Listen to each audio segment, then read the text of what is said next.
மாங்காய் சீசனில் மாங்காய் வச்சு எப்படி சிம்பிளாக மாங்காய் சாதம் செய்யலான்னு பார்க்கலாம். அது கூட தொட்டுக்க கோவக்காய் கருமீது அதையும் எப்படி செய்யலான்னு பார்க்கலாம். இந்த ரெண்டையும் இந்த ஒரே வீடியோவில் பார்க்கலாம். வாங்க, சேனலை பார்த்து ப்ளீஸ் சப்ஸ்கிரைப் பண்ணுங்கள். மாங்காய் சாதத்துக்கு செய்கிறதுக்கு தேவையான பொருள்கள்: கடுகு 1 டீஸ்பூன், உளுத்தம்பருப்பு 1 டீஸ்பூன், ஒரு 5-6 வரமிளகா, கடலைப்பருப்பு 1 டீஸ்பூன், பச்சை மிளகா 5-6, கொஞ்சம் கருவேப்பிலை, இது வந்து வேர்க்கடலை, வறுத்த வேர்க்கடலை 2 டீஸ்பூனு, கடைசியாக தூவுறதுக்கு கொத்தமல்லி தழை. இவ்வளவு தான் இதை செய்யறதுக்கு தேவையான இன்க்ரீடியன்ட்ஸ். இது வந்து 2 மாங்காய் தோல் சீவி துருவி வச்சுருக்கு. அடுப்பில் எண்ணெய் காய வச்சுருக்கேன். ஒரு 4 டீஸ்பூன் எண்ணெய். இப்போ கடுகு போடுறேன் தாளிப்புக்கு.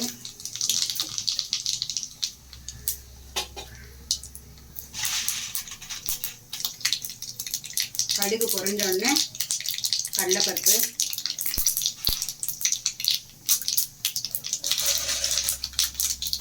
அடுத்தது உளுத்தம்பருப்பு,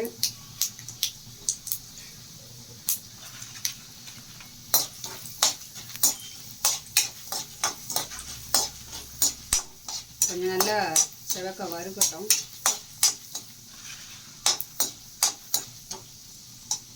இதிலே வந்து வரமிளகா,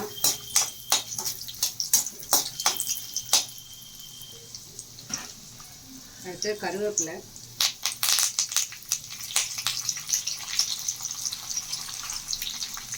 அடுத்தது பச்சை மிளகா,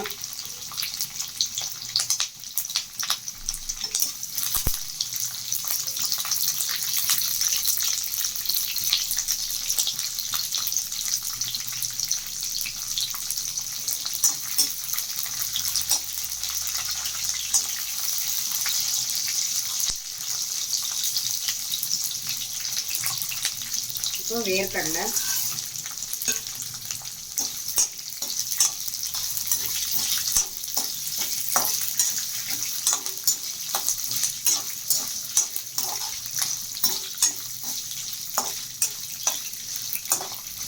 கொஞ்சம் செவந்தாச்சு. இப்போ இதுக்கு தேவையான அளவு பெருங்காயத்தூள்,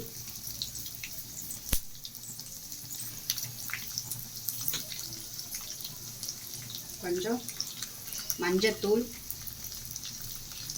சாத்துக்கு ஏற்ற மாதிரி, அடுத்தது இதுக்கும் சாத்துக்கும் சேர்ந்தா போல் உப்பு 2 ஆளுக்கு சேர்க்குற மாதிரி நான் போடுறேன்.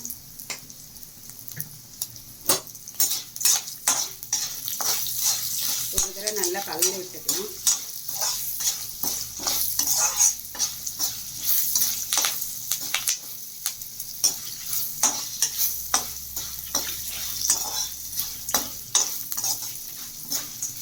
நல்லா எல்லாம் வறுபட்ட உடனே மாங்காய், துருவி வச்சிருக்க மாங்காய்,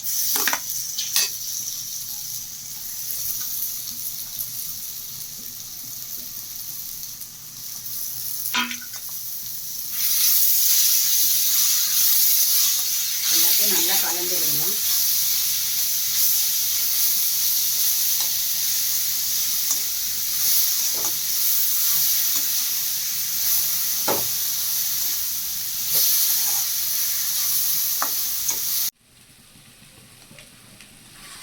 ஒரு 2 நிமிஷம் நல்லா இந்த மாங்காய் நம்ம போட்டிருக்கோம் இல்லையா, அது வேகிற அளவுக்கு நல்லா ஒரு வதக்கிட்டு அப்புறம் நம்ம இதை ஆஃப் பண்ணிடுவோம்.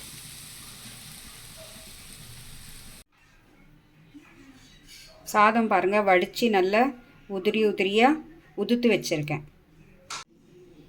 வானிலையில் கிளறி வச்ச இந்த மாங்காய் இதில் போட்டு நம்ம நல்லா கிளறி விட்டுடலாம். சாதத்தோட கிளறிட்டு காமிக்கிறேன் உங்களுக்கு எப்படி இருக்குன்னு பாருங்கள். இப்போ நான் அதை கிளறி வச்சுருக்கேன். மாங்காய் சாதம் எவ்வளோ சூப்பராக இருக்குது பாருங்கள். இப்போ இதில் வந்து கொத்தமல்லி கொஞ்சம் தூவிட்டு திரும்ப ஒரு கிளறிட்டா சூப்பராக இருக்கும். நான் டேஸ்ட்டு பார்த்துட்டேன், உப்பு கரெக்டாக இருக்குது. டேஸ்ட்டும் நல்லா சூப்பராக இருக்குது. மாங்காய் சாதம் ரெடி. இந்த மாங்காய் சீசனுக்கு எல்லோரும் இந்த மாதிரி ஒரு மாங்காய் சாதம் செஞ்சு பாருங்கள், சூப்பராக இருக்கும். அடுத்தது கருமீது செய்கிறதுக்கு ஒரு வாணலியை அடுப்பு மேலே வச்சுட்டு அதில் ஒரு 4 ஸ்பூன் எண்ணெயை விட்டுட்டு சூடாகட்டும். சூடு ஆனதுக்கப்புறமா அதில் கொஞ்சம் கடலைப்பருப்பு சேர்த்துக்கலாம். ஒரு டீஸ்பூன் கடலைப்பருப்பு அளவுக்கு சேர்த்துட்டு அடுத்தது அதுக்குள்ளே உளுத்தம்பருப்பு அதுவும் 1 டீஸ்பூன் சேர்த்துட்டு ரெண்டும் கொஞ்சம் வதங்கட்டும். எண்ணெயில் ரெண்டும் சூடாகி கொஞ்சம் வதங்கினதுக்கப்புறமா இதில் அடுத்து ஆட் பண்ண போகிறது என்னென்னா வரமிளகா, 2 வரமிளகா சும்மா டேஸ்ட்டு ஃப்ளேவருக்காக. அடுத்தது இது ரெண்டும் வதங்கட்டும். கொஞ்சம் பருப்பு கொஞ்சம் செவந்து வரட்டும்.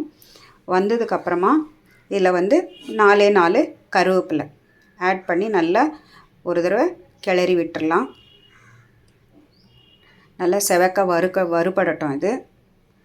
அதுக்கப்புறமா நம்ம காயை ஆட் பண்ணலாம். கொஞ்சம் வறுபட்டிருக்கு, இன்னும் கொஞ்சம் நேரம் வறுபடட்டும். ஏன்னா கடலைப்பருப்பு வறுபடணும் நல்லா, அப்போ தான் நல்லாயிருக்கும், கருகருன்னு சாப்பிட்றதுக்கு நல்லாயிருக்கும். இது வறுபட்ட உடனே அடுத்தது காய் சேர்த்துடலாம். நம்ம கோவக்காய் நறுக்கி ரவுண்டாக நறுக்கி வச்சுருந்தேன், அதை ஆட் பண்ணிக்கிறேன். கோவக்காய் ஆட் பண்ணி நல்லா கலந்து விடணும். 4 பக்கமும் எல்லா இடத்துலையும் அந்த எண்ணெய் படணும். கோவக்காயில் பட்டு நல்லா வதங்கணும். எண்ணெயில் வதங்கட்டும். இது ஒரு 2 நிமிஷம் நல்லா கிளறி விட்டு இது வதங்கட்டும். அடுத்தது இதில் கொஞ்சம் பெருங்காயத்தூள் சேர்த்துக்கலாம். அதில் கொஞ்சம் பெருங்காயத்தூள் சேர்த்துட்டு அடுத்தது இதில் கொஞ்சம் மஞ்சத்தூள் ஒரு 1/4 டீஸ்பூன் சேர்த்துட்டு எல்லாத்தையும் நல்லா கிளறி விட்டுடலாம். கிளறி விட்டால் தான் இது நல்லா வேகும். கொஞ்சம் உப்பு, அந்த கோவக்காய்க்கு தேவையான அளவு உப்பு, அப்போ தான் காய் வதங்கும். அதனால் உப்பு சேர்த்துட்டு நல்லா கிளறி கொடுத்துடலாம். கிளறி கொடுத்துட்டு எல்லா பக்கமும் உப்பு சேர்கிற மாதிரி நல்லா கிளறி விட்டுடலாம். நல்லா கிளறி விட்டுட்டு இதை என்ன பண்ணலான்னா ஒரு மூடி போட்டு ஒரு 2 நிமிஷம் நல்லா வேகணும். அதனால் மூடி போட்டு வேக விட்டால் தான் இது வேகும். அதனால் நல்லா கிளறி விட்டு மூடி போட்டு நல்லா வேக விட்டுடலாம். 2 நிமிஷம் கழித்து எப்படி இருக்குன்னு பார்க்கலாம். மூடி போட்டு வதக்கினதுக்கப்புறமா இப்போ 2 நிமிஷம் கழித்து திறந்து பார்த்தா கொஞ்சம் காய் நல்லா வெந்திருக்கு. இதே மாதிரி மூடி போட்டு ஒரு 2 நிமிஷம் வதக்கணுன்னா காய் நல்லா வதங்கிடும்.